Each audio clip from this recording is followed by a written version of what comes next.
Hello, good morning, good evening, good afternoon. This is your friend, your host, your mentor, talking about PgMP and PfMP. So look, this is our third session. Prior to that, I already conducted 2 sessions, and I will share the link with you with the recording, where you can find the recording for the previous 2 sessions. And yeah, I will tell you what exactly you're going to learn from this. So once again, thank you very much for joining this session. I'm really excited to have you here, and I hope this 1 hour of discussion can help you to motivate you to go all the way and get your PgMP or PfMP done as soon as possible. So a lot to know about, these 2 important certificates and how and why it is important for you, and how can I get there. There are many questions, many myths. So feel free to put your questions on the question pad. Happy to take them as and when the right time comes. But yep, so let's get started. If you don't know me, this is about me. Who am I? And I always love my number. This is the 3rd of August 2023. 461 actually now, as we're speaking now, it is 462 PgMPs from 51 countries, and last year was great with 74 PgMPs, which is good. And PfMP is also doing good, 119 PfMPs as of now, and I'm very happy to see that numbers are growing. In this month, I'm hoping to see 4 or 5 more PfMPs coming out. Yeah, otherwise you can check. I have played an important role with PMI Sydney chapter as the director and secretary of the chapter, and then I have few other things. And if you see me doing yoga or meditation, that's me. So I started a group called Hippie Yoga a long time back in Australia, and still going without me at the moment. And yeah, doing good. People are enjoying that. This is about me. Now, this is session 3. What I said earlier, session 1 and 2, I have done it previously. It is already there on the YouTube channel. I will share the link with you where you can find, how can you find those sessions. Very important for you to go back and see something which you have missed out and learn from that. Okay. So here we're talking about mainly about the exam fees, syllabus analysis, and exam format, how type of questions, what books you can refer, and any supporting material you like to have. So what are you expecting from this session? Of course, competency of a program or a portfolio manager, why, and also the fee structure, refund policies, and domain and task. There's a lot to learn, which books to refer, syllabus, total questions, and a type of questions, and so on. Right. So where do you find session number 1? Of course, you can take it down. You can pause your video and you take a note of this, YouTube, and so and so. And I can tell you will find that session very useful. All right. Same with going to the next session where I talked about roles, application process, panel review, and numbers. I love numbers. You can find numbers. Number 2, again, YouTube. You can pause the video and take the note and watch it. Now, what is the role of a program portfolio manager? So here we're talking about portfolio manager. First of all, let's understand we have various roles such as project manager, program manager, portfolio manager, and you have other roles as well. But let's focus only on these 3 at the moment. And they have this specific, task or specific role to play within the organization.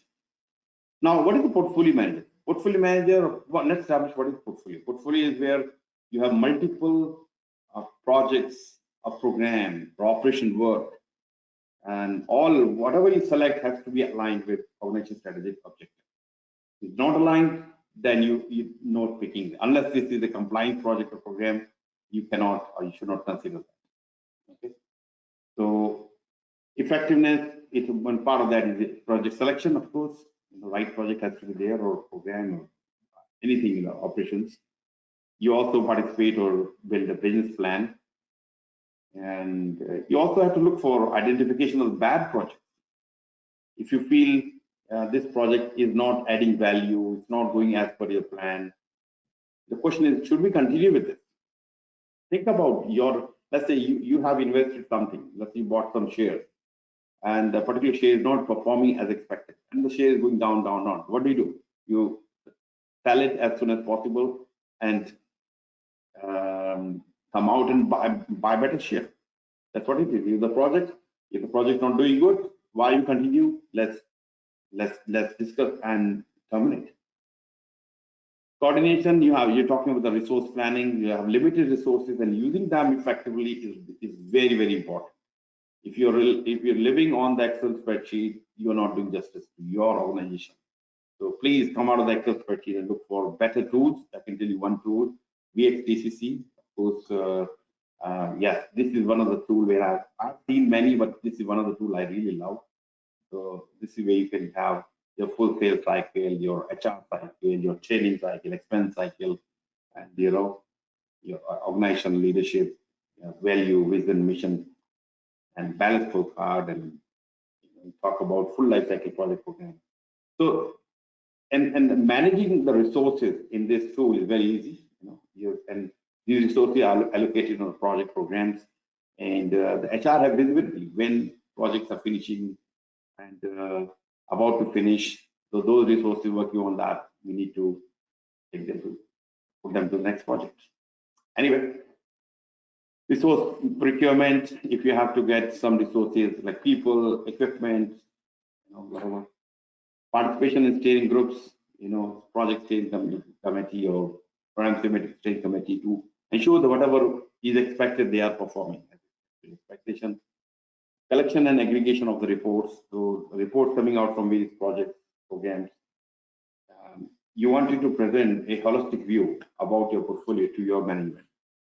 So having a dashboard kind of report, that's where we talk about VXDCC or some of the sophisticated tools which can help you to aggregate all you need in one place at a one report or dashboard. And dashboard, you present it to the dashboard to your stakeholders and show them how your portfolio is performing and seek the guidance. Project and program plan reviews. So as and when things happen, they will present it to you, for maybe for review, especially for the, like there's a team, steering committee there, they're helping or working closely with project. But why you as a portfolio manager should see them? Because you need to know that the budget and the time and the resource requirements. So that's what you manage at your portfolio level. Initiate reviews, time to time you have to do reviews, handling of issues. Issues, especially these issues, are escalated to you as a portfolio manager. The project manager cannot handle, goes to the program manager. Program manager cannot handle, goes to the portfolio level. Coaching of the project managers, yeah, you need to make sure that you coach your project managers. Of course, they should be, when you're selecting, they should be trained, well skilled, they have required skills. But in your particular program, you may have specific expectation. So in the portfolio you are running in, so you may have to give them guidance. Hey, this is what organization expects. So you need to bring everybody on the same page. Improvement of processes. So some process is working, some not working. What can we do with process not working? You need to work with the team to, hey, this process, the selection process not working, or performance evaluation process not working. What do? You take them through the full cycle and improve them and train everybody. Yeah. So yeah, that's a lot of responsibilities for portfolio manager. So please go through it. And when we talk about, especially in PgMP PfMP exam preparation, we do focus on each of these in detail. Now, program management, similar to the portfolio, we have program management role. So we have, prior to the program project execution, identification, where we're talking about effective identification of business opportunities. So the program is fulfilling certain business opportunities. Which business opportunity we're going to work on, and also if there are bad projects are happening, you need to remove them, just like in portfolio. Program manager, if you see particular project is not adding any value, or the benefits are not as expected, or it's not helping you to achieve the objective, then of course we have to terminate. Resource planning, of course, just like we talk about portfolio. Program manager also have to do resource planning because again, limited resources and you have multiple projects going on. You manage the interdependencies. You have to do resource optimization, resource leveling, many things you have to do. Synergy identification, wherever you can find the synergies. Participating in steering committee, especially project steering committee, coordination of projects, especially when talking about interdependent projects, collection and aggregation reports, so reports coming out from various projects, and you need to bring them into your program level so that you can communicate at aggregate level and show that all the steering committee member and your key stakeholder about what exactly is happening with your program. Resource selection, project reviews. You also participate in coaching project managers, issue handling, processing. Again, lots of things you're required to do. So if you're going through the PgMP preparation, you will learn all this and many more. Now, one of the very important steps to get yourself ready for your PgMP or PfMP is to have a very good application, effective application. And it's not about your designation or what you do. You don't want to just put no. There's skills. Sorry, I should not say. There's specific way you have to write the application. So I will tell you a few things. I will give you a few bullet points. So hopefully this can be enough for you to move to the next stage. So, yep, this is going to take time because whether it's a portfolio or program, the application pretty much same. At the PgMP level, we're talking program. So you describe the program, and if you already PFP, then you don't have to worry about having the project. But if not, then you have to also talk about project experience and program experience. Okay? And when you talk about the PfMP application, at the time we focusing more on the portfolio. Then there are 5 questions. In both applications, we have 5 questions. And by the way, I've already explained these, the eligibility and all those things in the previous video. I'm just trying to, for the continuation. So the 5 questions are about a particular domain, and each domain is, each question is having particular, look at, there are actually each question has 2 options.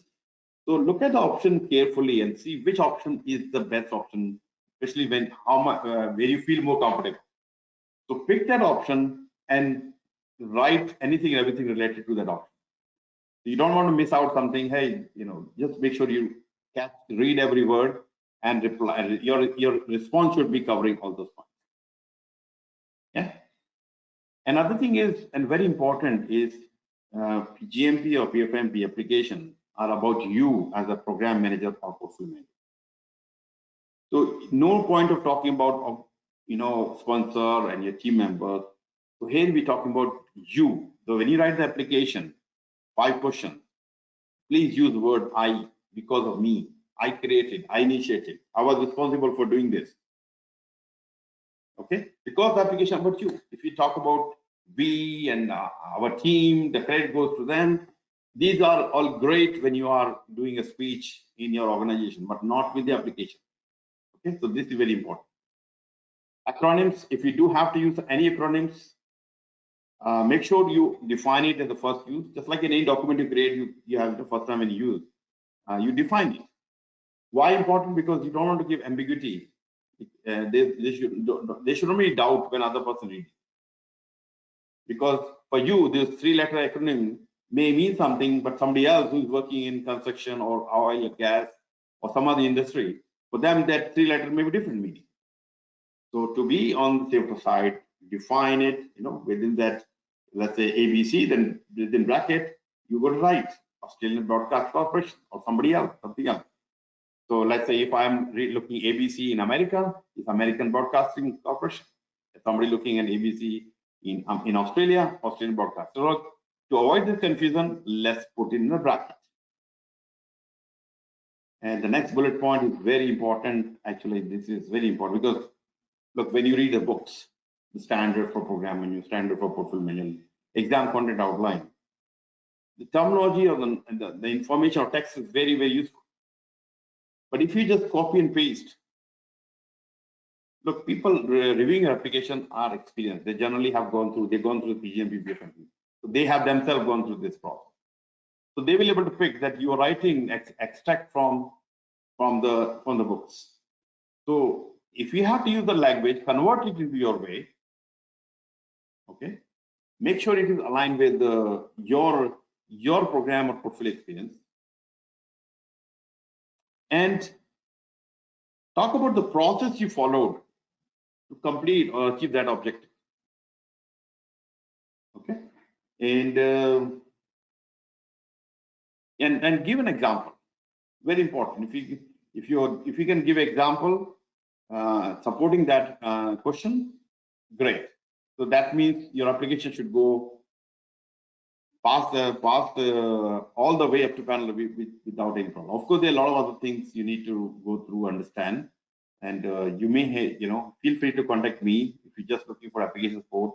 I can help you with the application writing only, or you're looking for my mentoring guidance, which so far 462 PgMPs and 119 PfMPs. They have benefited. Why not you?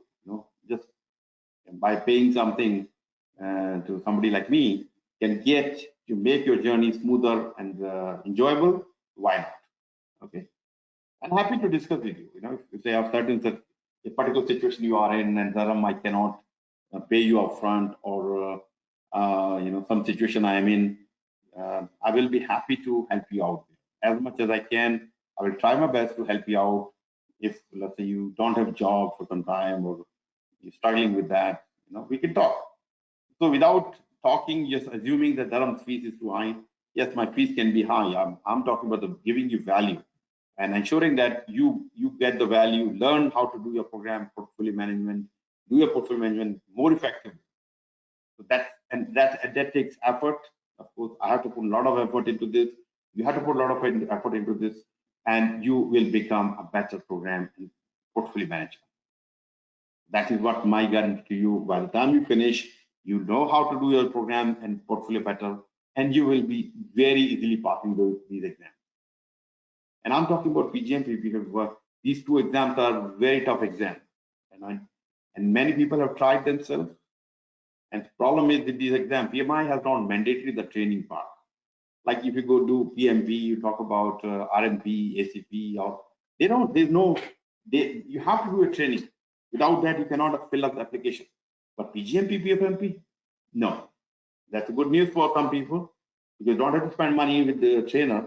But the bad news is you're not going to learn the better way of doing your things. And this is where you lose your opportunity to get connected with the right people and learn from them. Anyway, so if you do decide to come to me, please book my time, and happy to work with you and help you out. Now, part of this process, application process, is the two more things I will talk about. One of them happened to be audit. Look, audit, don't worry too much about audit. Audit is random pick. If you have done the job and your application is satisfying your needs, then it's matter of getting some signatures from manager. So part of the audit, there are two things they're looking for. They want your manager to review your program description or portfolio description, and if they're okay, they want them to sign it. Now the good news is now this signing is actually now electronic.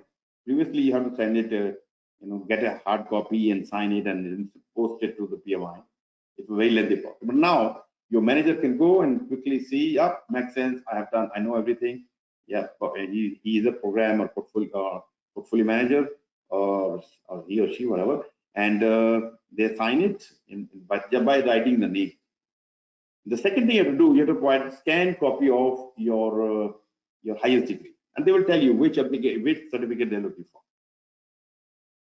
This is a straightforward process. As long as you've done your job and you have alignment with your stakeholders, they understand what you have done. So once you started the process, you need to pick the name and email addresses of the manager. They will immediately get an email from PMI. And if they are around you, you can ask them, hey guys, can you please look into the application, my audit requirement? And if you're okay, then write your name on under that. And if they have doubt, they should talk to you before. I mean, ideally, you're not supposed to know what's happening behind the scenes, but I'm not saying that they will not tell you or you will not find out. But in case by the way, you should pick your manager. Sometimes you don't have choice. And if you don't have choice, make sure you understand. We have a relationship with your manager, and he or she understands that what you've done. When they have to do this signature, they should not worry. Hey, I understand this, and it makes sense, perfectly okay. So they just have to sign. Anyway, if you're in doubt, if you're in this process and you don't want to waste time, because if you don't do it properly, you can actually fail the audit. So if you have any difficulty, let me know. I will be happy to work with you. Now, the third thing is the panel review. So what is panel review?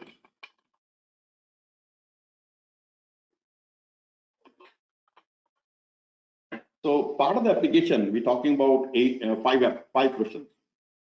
And you've written the 5 questions as good as you can, as best as you can. Then a panel of 2-3 people going to review your application. It's not like somebody going to call you to the panel or you going to go somewhere. It was the way it was started. It was started like this with the PgMP, but soon PMI realized that this is not a workable solution. Now they kept the name as panel review, but they have reviewed the requirement of going or visiting anywhere. So these people will see your 5 questions, and if the question makes sense as per their guidance, and if everything looks good, then these people will give thumbs up, and PMI will send you email saying, hey guys, Dharam or whoever, your application has passed the panel review, and you can book the exam. By the way, let me warn you here. PMI application emails are not very good. I mean, I've been watching. I've guided and told PMI many times that they don't rely just on email. Keeping an eye, you keep an eye on the dashboard, PMI dashboard, or where this is where you will see the information as of now. If you picked up audit, if you have now you have to pay the fees, panel review, you will know much faster by looking onto the panel PMI portal rather than waiting for email. Sometimes I have to tell them, hey, they're waiting for some time. Say, hey, did you check your on the PMI portal? Yeah, okay. Now that was approved 5 days ago. Now they're still waiting.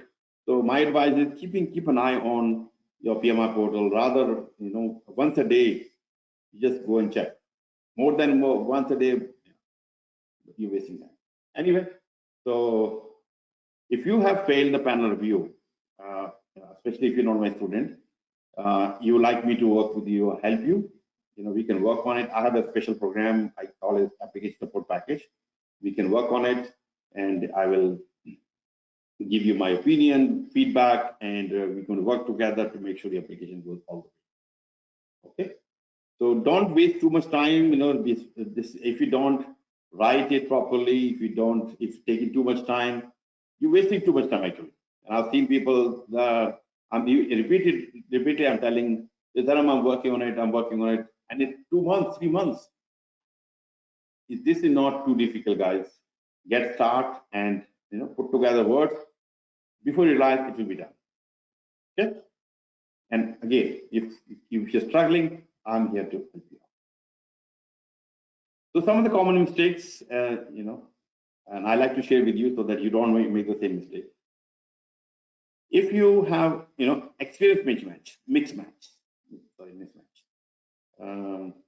On your application, you're writing something, or somewhere else. For example, LinkedIn, you're writing something else. So for example, on LinkedIn, you are a project analyst, and here you're telling as a program manager. It's a big mismatch. So, if you are not, please don't lie. One way or other, PMI can figure it out. That can become a big problem to you. So don't lie.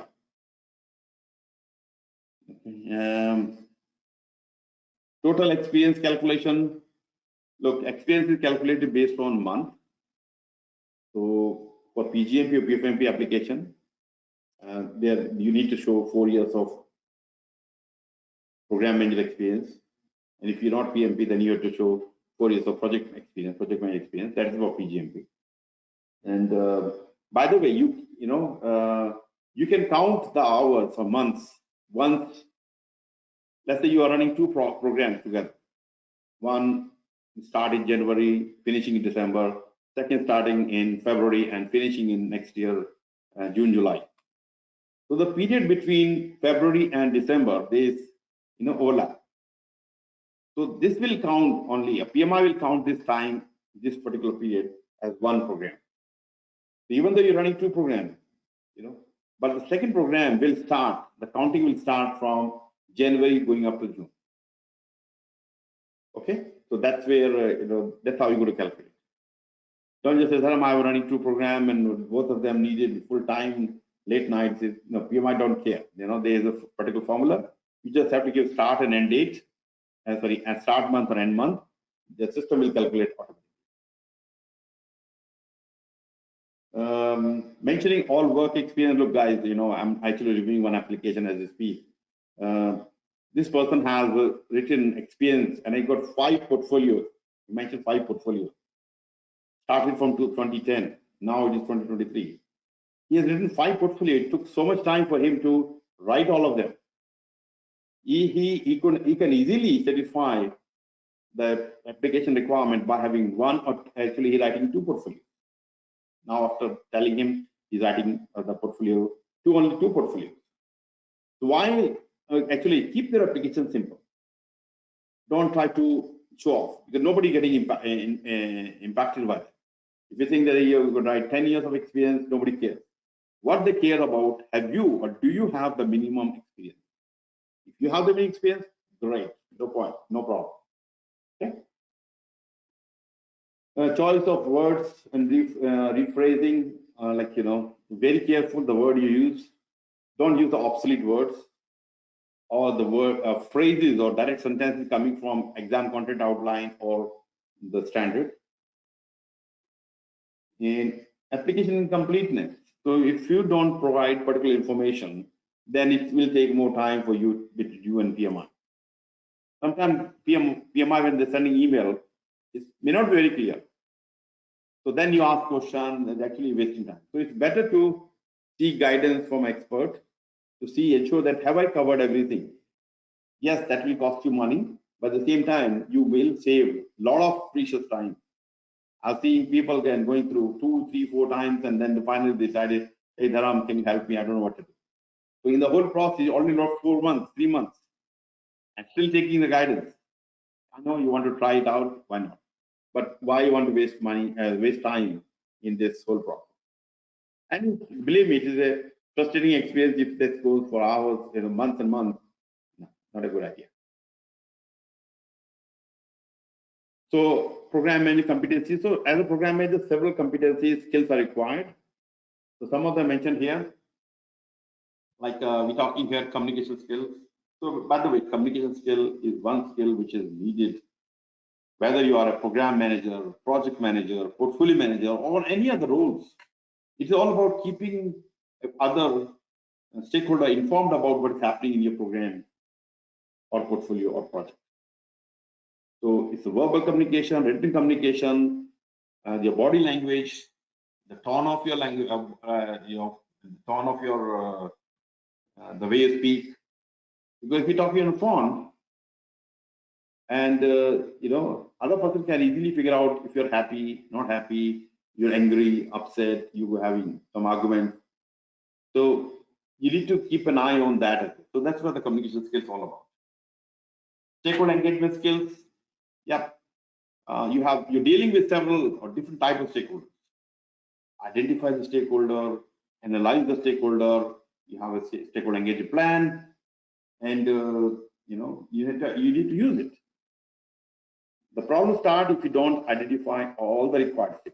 If you don't analyze them properly, then and then people say, Dharam, I don't know why, but my stakeholders are really annoying. They're always asking questions, or they're demanding too much. and they are never happy. Yes, if you have understood their requirement early and you communicate to them in the expected format, then things can be easy. Yes, if you go through this, learning in the PgMP, PfMP, we'll talk more about how to handle or how to work with various different types of stakeholders. And by the way, when I talk, in my example, and you're probably going to figure it out when I'm talking here, I like to use some very common programs and portfolio, something which makes sense, and you can easily relate with that. I can tell you one thing, you will pass exam, you will learn a lot, but most important thing, you would have lots of fun in the whole program. Okay, so you can trust me on that. Change management skills, we're talking several program, changes within the program and the portfolio, so you may have to have good understanding of change management, how to raise the change request, way to raise it, who to review, how to review, and then you take it to the next level. Leadership skills, yeah, any role we're talking, project, program, portfolio, you need to demonstrate leadership skills so that you know how look, if you are a good leader, your team member follow you. They listen to your guidance. They will look for your workflow. They will, as a leader, you can manage the conflict more effectively. Analytical skills, yeah, analytics, analysis, especially because we're talking number of components. These components, output or an outcome of this component will help you to achieve those benefits and ultimately value. So we need to see which component will give what output, an outcome, and then that will help me to achieve this benefit. And integration skills, because there we're talking a lot of interdependencies, integration required between project to program, program to operations. So knowing about this interdependencies, integration requirement will help you to manage your program very, very effectively. The abilities of program manager, as a program manager, you manage the detail while looking holistic, you're having a holistic view or benefit-centric view.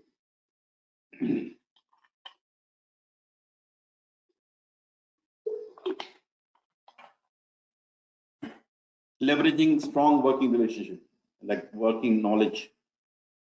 As a program manager, you are working with several different types of stakeholders. So you need to work with them. You need to identify their needs. You interact seamlessly and collaboratively because you're dealing with sometimes senior managers, senior director level people. So you need to have abilities where you can interact with them seamlessly, effortless. Establish productive and collaborative relationship. No doubt, you need to establish productive and collaborative relationship because we are running a program. Okay? So collaboration is very important. Leveraging business knowledge, skills, and experience facilitates understanding and agreement. Facilitate understanding and agreement. So something similar you can see at the portfolio level. Yes, portfolio and program are very different, but some of the skills are common, such as leadership skills, communication skills, stakeholder engagement skills, motivation skills. You're working with so many different types of resources. You need to motivate the stakeholders, the team members, so they can do the work. Because at the end of the day, you're looking the best job, best work from them, so that your program, projects, and portfolio, you can achieve the objective. Decision-making skills, time to time, you have to make decisions, decide which component to stop, which to take. So that having decision-making skills very important. Resolving conflict and managing agreements. Yes. Time to time, you have to work with team members to ensure that if the conflict raised is resolved, but using certain skills. Facilitation skills, you are running some presentation, big event, coordinating that, so make sure, yeah, those skills will be useful for you. So what are the abilities for portfolio manager? Able to manage risk. So as a portfolio manager, you need to look at the risk at a program level, portfolio level. So these are project program managers. But escalated risk, which are escalated to portfolio level, and your portfolio risk, and sometimes some organizational risk you need to think about. Monitor and prioritize portfolio components. Yes, one of the most important thing is understand which project or program we should be accepting at the moment based on the prioritization criteria given by the organization. Resolving issues that need senior level attention, apply organizational knowledge and management skills, and you should be able to manage the organizational resources. Again, we have limited resources. We have to utilize those resources as effectively as we can. Provide timely information for stakeholder communication requirements. Communication has to be right and accurate, unbiased, and meeting the stakeholders' expectations. All right, I hope this is making sense to you. Let me know if you don't. Please send me email or message me or write your comments here. So fees for PgMP PfMP is actually same, whether it's a PgMP PfMP. But the good news is, what PMI has done, they divided the number of countries we have into 3 zones. Not PMI decided, actually, this is now known that certain countries you can classify them or put them into zone 1, zone 2, zone 3, and this is purely based on economic conditions of the country. So highest you're going to pay as a member, $800 plus any taxes you have to pay in the country. If you're not a member, then you pay $1,000. Yes.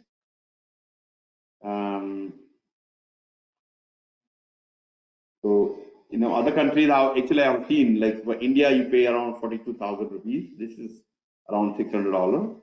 In some countries like Kenya, Ghana. So good news is you're not going to pay more than $800 or $1,000, which is non-member. If you're in a country, third world country, or zone 3 country, you may be paying less than the full price. You can ask PMI about it, and if you want my help, I can look for you as well. So let me know about it. Okay. And what is the refund policy? Actually, you should know about. But the thing is that you don't come to this whole application process just to seek your refund. Refund can happen in 2 conditions. One is when PMI have gone through your panel review, and for any reason they have rejected your application 2 times, and they will not continue to review. So they give you one opportunity for you to fix, and after one opportunity, if you're still not certified, then they will reject your application. And look, the good news is they will refund the full money. The bad news is you go back and start the application process again. So you already lost 2-3 months, and you start again will cost you, in terms of time, another 2-3 months. Why not talk to people like me? Let's work on it. Put the best application in front of them so they don't have to worry about it. Second is another, if you want to withdraw your application. For example, you are a program manager, now you actually moved into the sales, which has nothing to do with the program management. And you decide, okay, you know what, it's not going to add any more value to me in my career progression. You may decide to withdraw your application. So as long as you're not schedule your exam, you are allowed to cancel your application. In that case, also they will refund your full money. And this I'm telling you as of August 2023. What happened in future? They may decide to change this refund policy. So in any case, please refer to the PMI handbook for PgMP handbook or PfMP handbook. Look at and if you're in doubt, always talk to PMI. Hey guys, this is what I'm, do you have any refund policy or something? Or you can always try, if I'm still there, feel free to call me, contact me. I will be able to help you there. Now, this is actually PMI trying to give you distribution of questions. So this is blueprint for the exam, PfMP exam. So you notice here we have 5 domains, and this all 170 questions are divided into 5 different categories. You can see strategic alignment 25%, governance you notice 20%, performance you get 25%, and risk and communication you get 15% each. Okay, so the main area you can see is strategic alignment and the performance. But that does not mean that you're going to pay less attention to risk and communication. You still have to pay. Look, guys, every question can be a game changer for you. And I've seen some people come to me, hey, Dharam, I think I failed by one question. I'm on the border. I look at them, okay, doesn't matter you failed by one question or 10 question or 20 question, you failed the exam. Then they said, Dharam, maybe I just study more and I can be okay. No. This exam can be, no exam would be same. I've seen people going, okay, they were this last time it was on the border. Next time they've gone back downward. Dharam, I don't understand. I spent another 4 weeks. I actually gone back. It's not about how you prepare, actually how much you prepared. It's about the question when you see in the exam, how you deal with them. Very important for you to note, because I will highly recommend you to consider a good program or a good mentor. I'll be happy to be your mentor. I've seen 462 PgMPs and 119 PfMPs. So I've helped so many people, and the thing is that they are different type of intellectual level. Some of them are smart, of course, very smart. Some of them are good. Some of them are average. Some of them are under average. So I have worked with different type of people with the language problem, with the understanding level is not there. I have worked in there. My strategy is I don't want to give a one solution fit everyone. I can tailor my program for your needs, especially if we're talking one-to-one or personal program. I will understand and give you the tailored program with whatever is going to help you. Okay. So currently I'm working with one of my colleague, not colleague, but actually one of my friend now. Anybody coming to me become friend of mine. So he's 72-year-old coming from Spanish. I'm talking about Colombia. He is a Spanish speaker. He's a great guy. Actually, I love talking with him. But when we started, he has difficulty listening. Maybe you may find that I have some accent or something. And also, I'm having difficulty to listen to him. His words are more, jumbled and Spanish more. So I really had a tough time. But the age is one thing. Second is the language. But I worked out in a way. This is a personal program. My structure is very unique, where I expect you to do some homework and then talk, bring your questions, clarification, and then discuss. And if any question you have, then I will definitely solve and give you the solution. And so the relationship I built with this person and many other people is the more important. So once we are on the same level of understanding, let's say if I'm here and you are here. So if I keep talking, you will not, everything's going to go over your head. I want you to lift yourself up and I will go down to be on the same page. So that is the one I want you to, when you, in my program, I want you to go through this experience. If I'm talking too much, too loud, too fast, you tell me and I will bring down. But for this person, I talk slowly and ask him, have you understood this?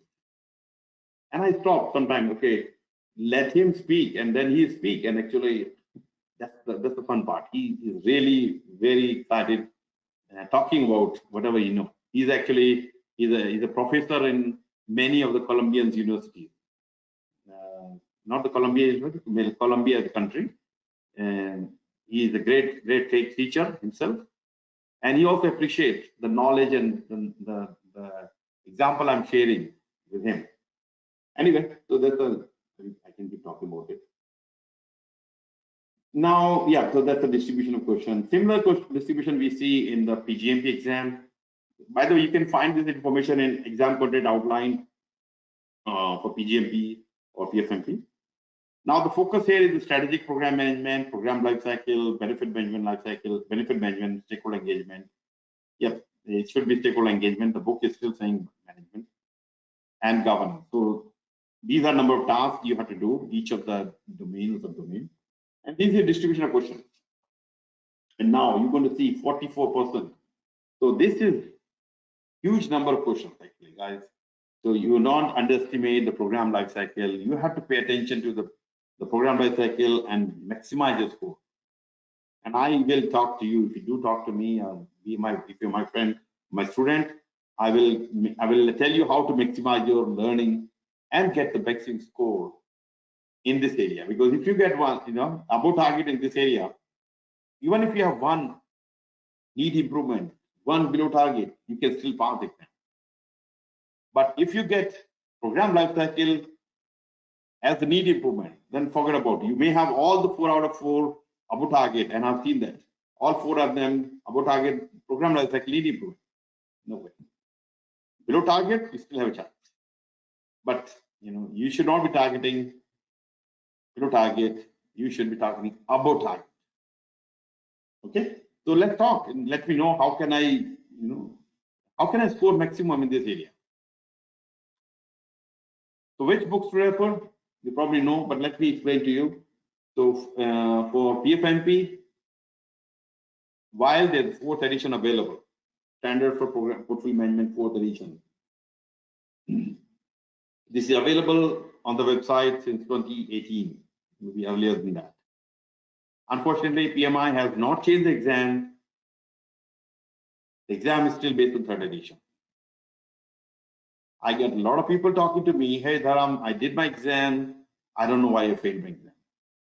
Especially if you've not talked to me before, or you have not watched the webinar like this, you will not know. I mean, whether it's the PMI's fault, actually this is PMI's fault. They should not have this document, the 4th edition on the website, unless the exam is based on 4th edition. After my repeated mention, they actually put it somewhere, the exam is based on 3rd edition. Anyway, any comments? Not really. Okay, guys, you need to work with the 3rd edition and exam content outline. And if you're in doubt, please talk to me. I cannot reiterate you. I'm talking. I can talk to you for free, nothing, no charge. If you take my mentorship, I love to have you as my student. But it's more about finding the right path. And third document is also very useful. We're talking PMBOK 7th edition. By the way, if you 6th edition, you can still use it. But 7th edition, I love it because some information, especially chapter 7, where you can see all required information in one place. If you have not gone through the 7th edition, please look at the chapter number 4 and chapter number 2. It has a lot of domains, so you can focus on the performance domain. Isn't that? Code of conduct, just like PMP, if you have done PMP, you have to follow or abide by code of conduct professional ethics. Paste it down, free download from PMI. By the way, all these books I mentioned, shown you, are free download from PM. If you are a member of PMI, you can download all of them for free. But things like exam content outline, you can still download even if you're not free, a member. Anyway, the code of ethics, code of conduct, you can download even without it. Now we have books for okay, so this is continuing the handbook application for PfMP. I mean, there's no form, actually online form, you can download it as a PDF. Similarly, we have books for PgMP, as you probably know. So the book you are referring as of now, let me tell you, we are in August 2023. The book is changing. Let's say if you watch this, watching this webinar next year, by the time, most likely the 5th edition is in use.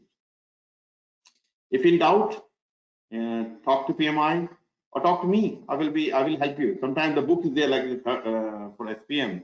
Sorry, the portfolio management document is on the website for last 5 years. The exam is still based on previous edition. So the best is to talk to people and find out. So as of now, and I'm confident the book, the 4th edition, will be applicable for next end of December, maybe up to June, up to February or March of next year, and then it will go into the 5th edition. Okay. Exam content outline, yes, free download for PMI. PMBOK, again, PMBOK is useful, same thing. Seventh edition has chapter 4. I want you to have pay attention to the chapter number 4 and chapter number 2. Then handbook and application. As I've been repeatedly telling you, not the 4th edition of portfolio management as of now. I'm telling you, it's August 2023. At this stage, exam is based on 3rd edition, and I don't have any news about changing from 3rd to 4th, exam change of 3rd to 4th in coming days. Maybe there will be some surprise email or surprise announcement, but as we speak in August 2023, the exam is based on 3rd edition. At least I can tell you another 6 months the book is going to be the 3rd edition will be used. I don't have news about any PMI working on 5th edition or 6th edition on this one. If I come across, I will definitely let you know via the webinar or maybe through LinkedIn share or other way. Now PgMP, and I mentioned as of now, August 2023, we are still working on based on 4th edition actually, 4th edition if you notice here. As I mentioned, 4th edition likely to stay for I think most likely March 2024. The likely change of exam happen. I don't know, it's not confirmed yet. So if you are planning to do exam based on in this year or early next year, then the 4th edition is the book for you. And don't wait for 5th edition. While it's a great book, I've seen it, but the problem with the new book, new edition, PMI may release a book, but the service providers or the training providers, they may not done upgrade to their material. They may have done the work, upgrade to the material, but they may not have all the required questions. So why wait? Why delay? Okay, so get it done as soon as possible. So number of questions. If you have done PMP, so you know this, and recent PMP, there are 180 questions, and I think it's not 4 hours, it's less than 4 hours. I think 270 minutes. 270? I mean, I think I'm right. I'm wrong here. Less than 4 hours. You get 60 questions. 60 questions. Three part of 60 questions, and maximum is 3 hours and 50 minutes, something like this, including your breaks. But in PfMP, there are a total of 170 questions. 20 questions are pre-test questions. The PMI will not score you on this question. And 150 questions, these are real questions. But we don't know which 20 questions we don't have to worry about. Basically, you're looking all the questions as the same. Altogether, 170 questions, you have 4 hours.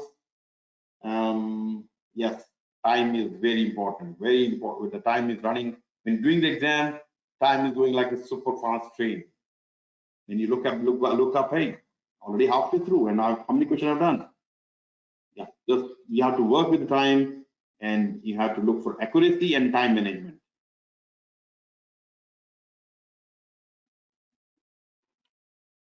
Same thing with PgMPs, 170 questions, 50 and 20 questions are not scored.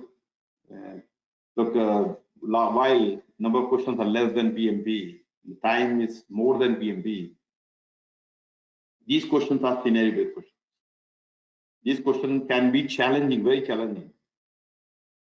I don't want you to be ready just to pass it. I want you to pass and exceed the expectation. And let me tell you, as of last week, I have now 4 people who have completed this 170 questions, and I'm talking PgMP exam, in 2 hours. So 4 people have completed this exam in 2 hours, and 3 of them have passed the exam with all above target. The 4th one also above target, but 4 above target and 1 target. So it's an incredible result. I'm very, very happy to see that kind of result. And of course, some of you say, hey, this is what I want to achieve. And I can tell, there are 5 people I have, they have done the exam in 2.5 hours. And of course, 4 others. The majority of my students are completing the exam in 3 hours, 15 minutes. If I put a bell curve, so you have a 2 hour, 2.5 hour, 3 hours, 3 or 15. So you will see more majority here. Some have to go on up to 4 hours. So I'm not going to say deny that. But I like you to be ready, extremely ready, more ready than the real exam. You're so comfortable when you see the question, you almost have the answer. That's what I want you to be. And I will ensure that you really work hard on those questions, difficult questions. If we just do the easy question, download from Udemy or somewhere online for free or maybe small fees, sometimes those questions can be misleading. Please don't fall in that trap. You need to have the right set of questions, good quality questions, which really test you. I do have my own question bank. And by the way, I'm also coming out with the app, which is going to be released very soon, which and I'm bringing all the PMI certificate, including PMP, PgMP, PfMP. Initially, my target is to come out with PMP and PgMP, and hopefully PfMP as well. It is going to have lots of questions. PMP, I think, is more than 2,000 questions. PgMP, around 1,500 questions. So if you're looking for quality questions, yes, you may have to wait a little more. I think maybe another 2-3 weeks it will be released, and you will know. Once I release, I will let you know. But you definitely like to have those questions. I have created them, a lot of thinking going into those questions, and you're going to love those questions. So more practice you can do, the exam will be more easy for you. Okay, I like to see that. And I love to see the feedback. Dharam, I use your question bank, I'll use your app once it's available. Really enjoyed, of course, you would say that, but that helped me to prepare for the exam and pass the exam in 2 hours, 3 hours. Look, guys, I don't care how long it takes for you. What I want is you get the certificate, PgMP, PfMP, PMP, or any certificate, and then come out with the exam with flying colors. And that happens when you're ready or extra ready. Sorry, guys, I get excited about it. So as of now, and most of you probably know, as of now, 30th of June 2023, there are 4,607 PgMPs and 1,478 PfMP. This is very low number compared to PMP. So this will give you a differentiator. And some countries, even 1 or 2 people, entire country, not even some countries that still don't have any PgMP, PfMP. But don't worry too much. Hey, Dharam, it's so less adaptability, then why should I go? I will tell you, you should go for that because that will bring differentiator for you. You will be unique when you're going to apply for program manager role, portfolio manager role, senior manager role. I can tell you, most people going to apply are already having PMP. You may be having PMP as well. But you go with PgMP or PfMP will bring a huge difference. You will get you have better chance of getting the interview and passing the interview.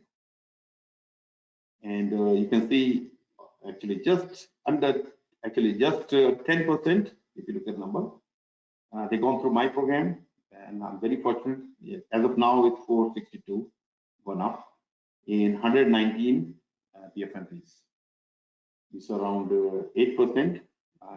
Yeah, more in pipeline. I'm very, very happy and very honored to be part of a lot of people's successes. And you can read their testimonies on my LinkedIn and the Google. I love the way they express their appreciation. And some people not just writing thank you or it was great. It's all common given anyway. They go and write the impact I made, where I made the impact on their success. You should read testimonies and find out. Even if you're not taking my mentorship, see what people are talking about, and maybe reach out to those people to find out, maybe get their help, or find out, hey, is it worth talking to Dharam? Is it I'm considering PgMP, PfMP. I can tell you, 99.99% people say, yep, don't hesitate, talk to Dharam. And I will be honored to have you as my friend.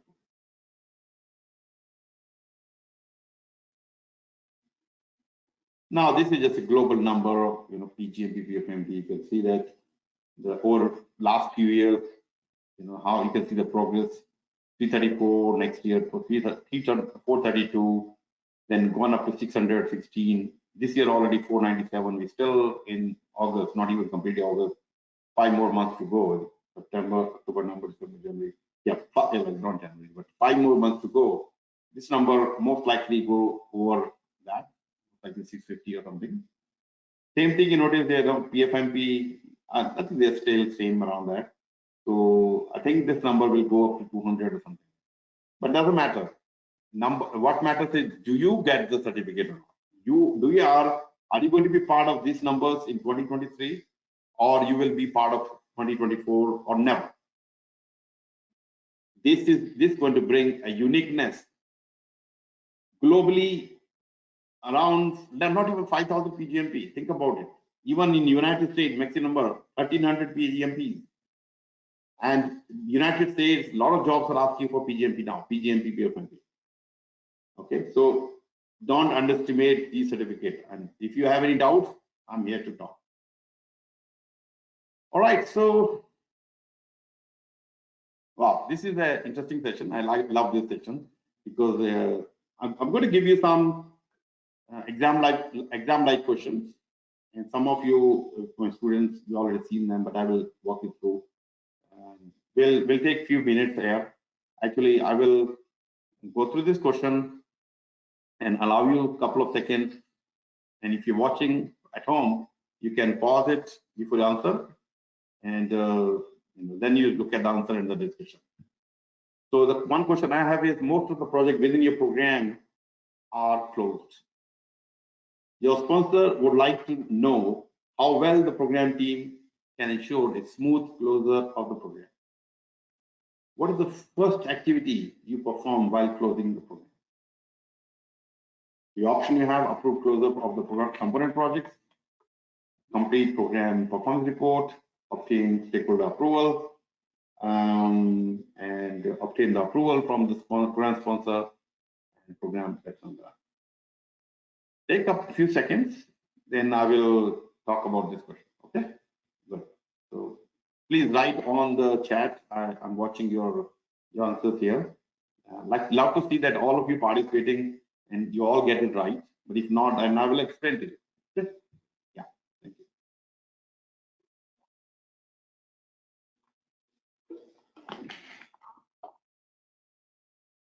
All right, so I hope you got it right. Some of you got it right, some still not really.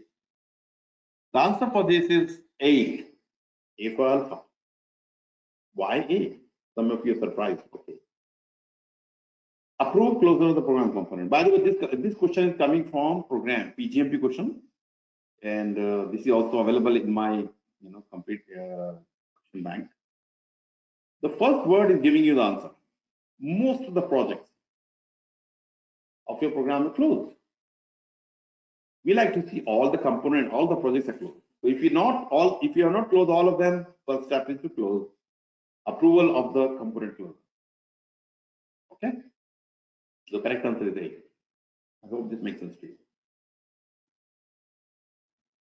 The next question is, as a program manager, what is the first activity? What is the first activity do you focus when program enters the controlling phase? This is also a PgMP question. We're talking controlling phase. Option you have is approve closure of component projects, identify corrective actions, update program plan by incorporating corrective actions, manage changes. Okay, so take your time, and I'm watching your response here. Yeah, good. I can see that. Good.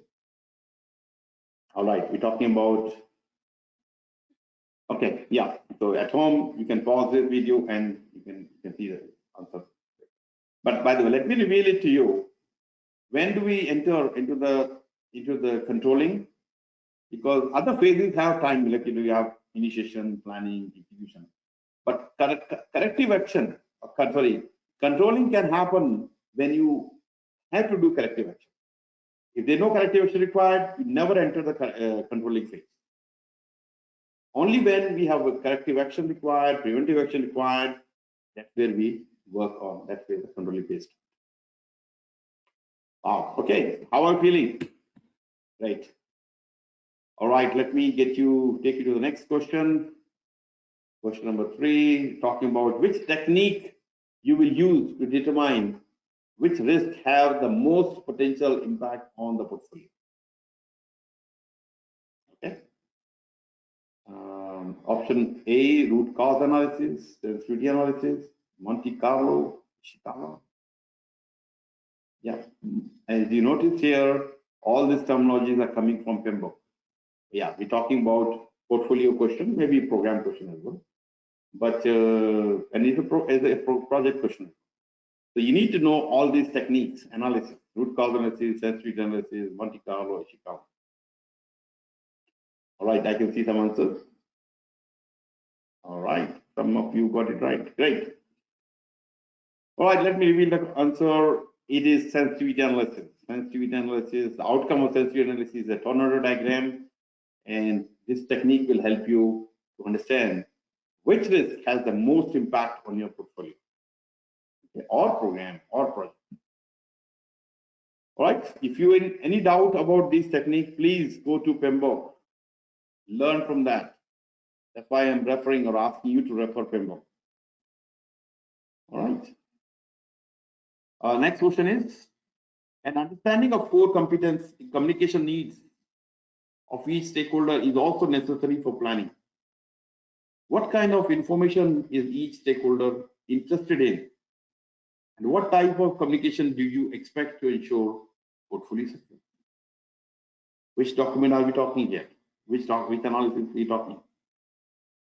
We have a stakeholder register, communication matrix, stakeholder matrix. So this is coming from standard for portfolio management.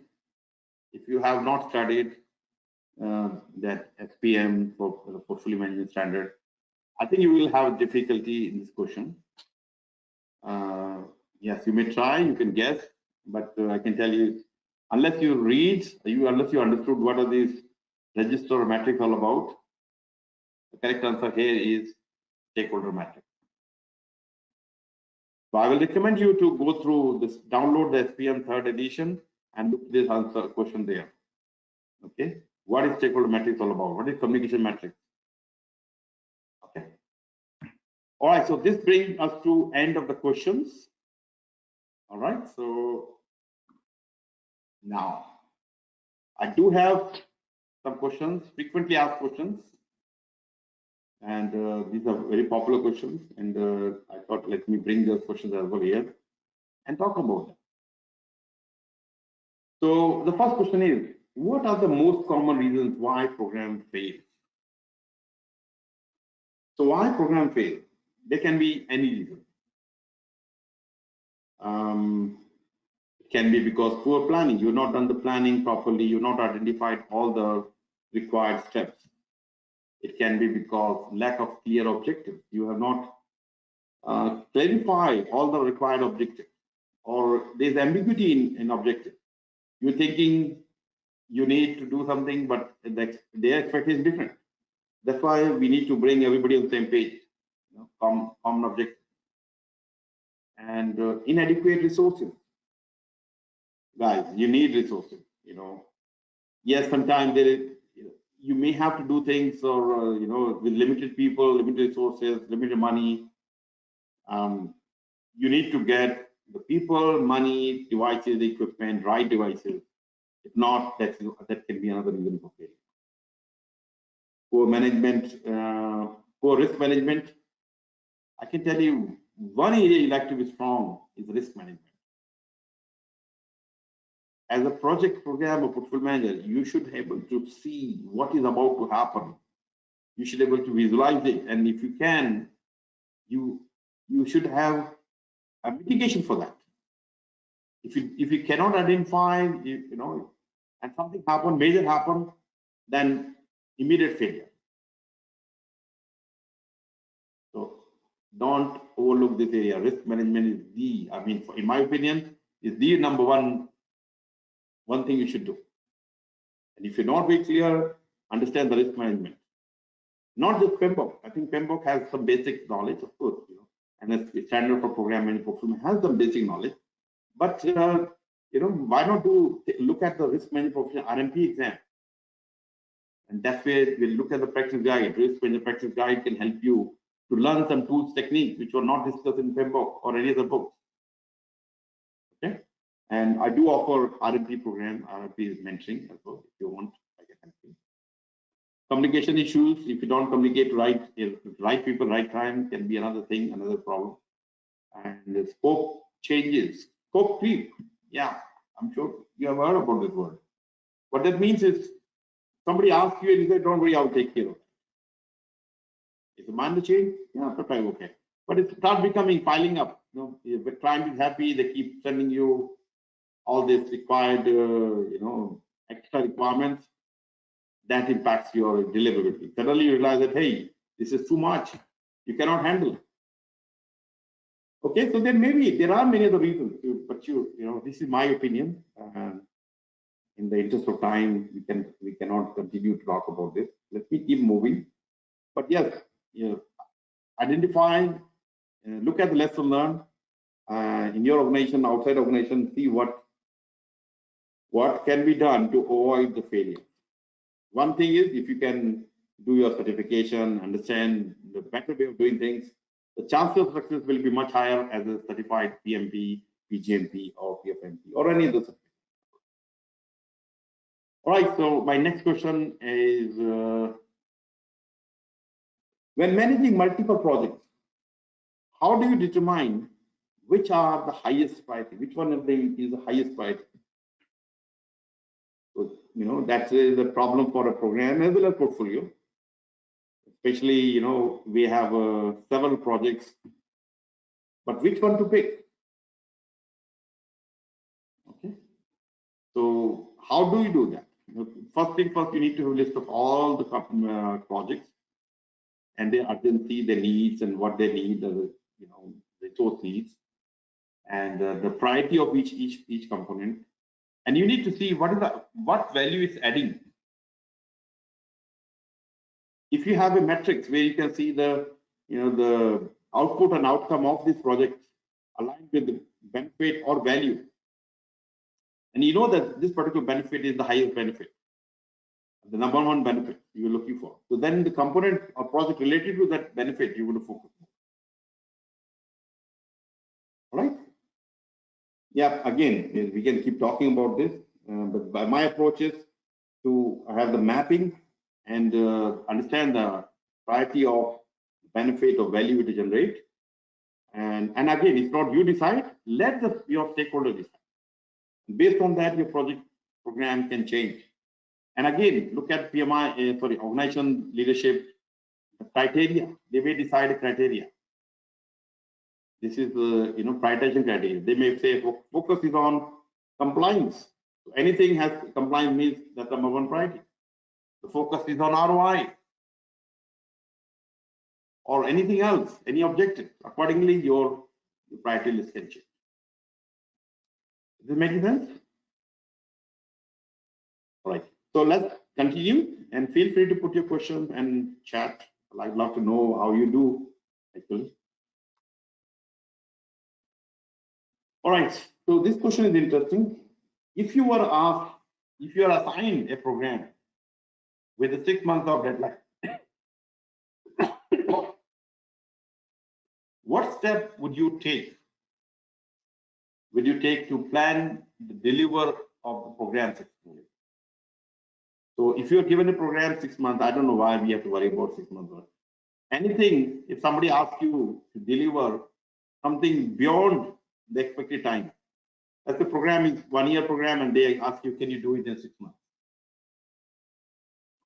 First of all, you look at them, hey, what are you talking about? Are you serious? You're asking the 12 month work in 6 months, there is a risk involved. You need to escalate. We need to identify the potential risk, the quality risk. We're trying to do things, a lot of parallel activities, and we are trying to fast track. We are we are making our teams exhausted because we are asking them to work late nights, weekends, and that impacts them. So yeah, so make sure you highlight this as a major risk. And of course, you let them know these are the things you're going to do, and you will do highlight them, because they may be asking this because one reason, because the sales team has done a great job, and now the sold this particular the product or services to very high profile the customers, clients. So now they are under pressure, and they put the pressure on you as a program manager, project manager. You as a program manager, project manager, should work very smartly. Don't take all the pressure, first of all. They are very good in putting you under pressure. You highlight them. Okay, guys, if you ask me, if I have given flexibility, this program will take somewhere 12 months to maybe 14 months. But if you're asking me to do in 6 months, these are the potential risks. It can impact the quality, it can impact the benefit, it can impact this. We can do a few things in parallel. You can highlight that as well. But ideally, you like to see more time. The second thing you can do, you can actually look at the scope and ask them, hey guys, if you want to reduce the 12 months to 6 months, which part of the scope you don't want at this age? For example, if I come to you to build my house, two-story house with a swimming pool, with the garden, with the fountain, and all beautiful things, and I'm asking you, can you do this house for me, including all the scope, in the 1 year? Sorry, 6 months time. And you know that this house with the swimming pool and the garden and this fountain will take you at least 1 year. So that I can tell you, you as a builder will not agree to this. But if you said, I'm insisting, you will highlight the potential quality problem. Yes, if I'm building this house for selling, like for investing purpose, I may say, don't worry about the quality too much. I will, we can fix the part. But the second thing they can ask you, hey, why don't we put the swimming pool and the garden as a phase 2? And let us focus more on the house. I think that is a better approach instead of trying to do things and put everything together and then give them half-cooked food. Rather give them, hey guys, look, not everything is urgent. Let's divide the work. Let's put this house, or maybe a portion of house ready, so you and your family can move. The rest of the work will continue to work using other side, all the protection, and maybe swimming pool and other thing we can do as a later phase 2, phase 3. I think that negotiation is required. So be upfront. Don't take all the blame, because otherwise, let's say you say, Dharam, let me try. I will do my best. You saying let me try, let me do my best. But I have taken into my consideration, okay, he will do it. And now you start, I will start putting pressure, asking questions. Hey, when is things happening? When I will see my house? So that pressure is putting you more stress. You be upfront. I know it's not always luxury. You don't have luxury to say all these things to your sponsor, because you also have to worry about you worried about your job. But highlight that there's a potential problems, rather instead of taking the pressure on you and your team. Let us do the things properly. So let us focus on these things first, and then we'll work on this. Okay, I think that's my approach, and this should be your approach. So as a program manager, how do you respond? How do you responsibility differ from those of the project manager? Look, these two roles are very different. First of all, let me tell you, project is where the work is done, particular product, service. But program is all about coordination. Okay, let me give you an example. If you go to musical concert, you see this hundreds of musicians are playing instruments. So these are like your project managers. Individually, they can play the instrument beautifully, beautiful sound coming out. But now they have to work in a concert of hundreds other other along with 100 other musicians. We need a person in front of them that's called conductor, who will coordinate the work among these 100 instrument players. And that is the role of a program manager. So program manager is the one who coordinates and collectively sees the output and outcome and communicate to the stakeholders. That's a simple language, but yes, I mean, I simplified it. That's what I do in my class. I want to simplify it, make it so easy for you to understand. Then we'll talk about what is the role of portfolio manager, what is the operations, and you will love it. I'm telling you, you will love that discussion. Sometimes people are like, how can we make this complex topic into so simplified language? Yes, guys, I have been doing the same thing again for last 14 years. So if you do the same thing again, you become expert in that area. So I can tell you, I can definitely make the thing simplified. All right, so my next question, last question probably, actually the last question. What technology and tool do you find are necessary to be successful in your role as a program manager? So this can be a big list. What tools, what technology I can use for my program? Look, that depends very much on the type of work I'm doing. There are certain tools and techniques which are available in the market. I will analyze them and assess the pros and cons of each of the tools and technology, and then find the best out of them. Especially whatever is going to handle or whatever going to make my life easier. One tool I already mentioned previously, VX360, which is bringing the entire organization in one place and real-time information, your risk management, your issue management, your resource management, your sales cycle, your supply demand, everything happening in one place. I'm not talking different thing, I'm integrating, I'm talking one place, one system. So I love that talk using that particular tool platform we call VX360. So you have to talk to me about this, message me. Hey Dharam, you have been repeatedly talking about this thing. I love to know more about it. Can we have a meeting or conversation about it? I love to show you about that. I'd like to organize a team meet and a demo for you, so you can what I'm talking, why I'm passionate about it. Now, what is happening in the fourth session, which is actually on 14th of September, actually 13th September on the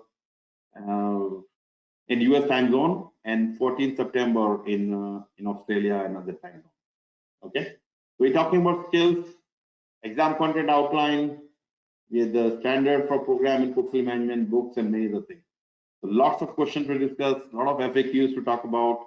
So please join, and I'd like to see you in that event, extraordinary event. This will be my number 4. Why I think this date is wrong now. It is actually 14th of September. So please keep an eye on the PM. If you already registered, you will get the link. When to join, 14th or 13th of September, not the 8th of September. This is actually wrong. Yep. So you can look at the list. What I'm going to cover in that: the skills in program, project management, portfolio management, the standards, Dr. Ginger's impact on PgMP PfMP certification, or sample questions will be there. Lot to talk.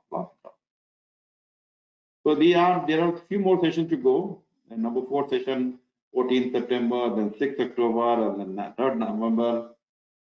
Yeah, so 8th December, 5th, I think I have to change the 5th January because too early in the year. And I will be on holiday then, most likely.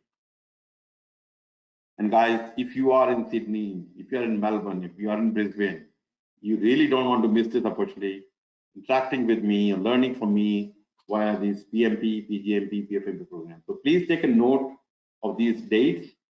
I will be there, and some of you probably know Australia, which is Sydney, is my second home, and Dallas is my third home. While I'm living here, but I've spent 22 years in Sydney, and I love going back to Sydney. And I've spent a lot of time in Melbourne and Brisbane, and I'm coming there. So not far away, So if you know that you want to join my program, please register as soon as possible. All right, so that will help me to plan my logistics. So please register, and there is some discount available for some of the programs, especially PMI Melbourne, PMI Brisbane, or some other PMI chapters. If you belong to those chapters, I'd love to give you the discount. All right, so that's it for now. And this is actually the contact details. So feel free to contact me. I'm based out of Dallas at the moment, 4 years in United States.